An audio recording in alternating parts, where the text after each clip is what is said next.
Happy New Year! This is the first video for 2024. Δουλειά, εργασία, επάγγελμα. These three words are substantives meaning the same thing, job. You can say, κάνω μια δουλειά or κάνω μια εργασία or κάνω ένα επάγγελμα. I do a job, a work.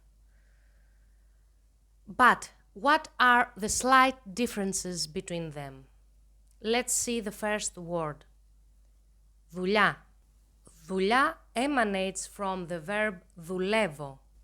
It denotes something negative as it comes from the word δουλεία, meaning slavery.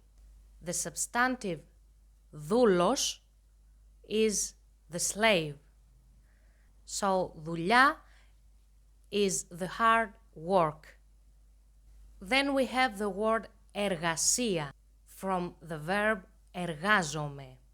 Εργασία is something you occupy with, the act of doing something, an έργον, a work. Then επάγγελμα. Επάγγελμα comes from the verb επαγγέλλομαι. That means υπόσχομαι, to promise. Η γη της επαγγελίας in the religion means the promised land. Η γη της επαγγελίας from the verb επαγγέλλομαι. So επάγγελμα signifies something better than the words δουλειά and εργασία. It is the promise that you give to the society and its people that you serve them well. You have a job with which you serve the common good.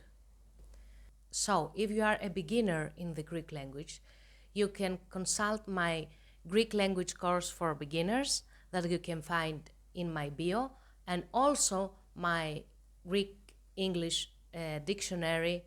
I have grouped words that you can use in your everyday life and are suitable for the A1 and A2 level for exams.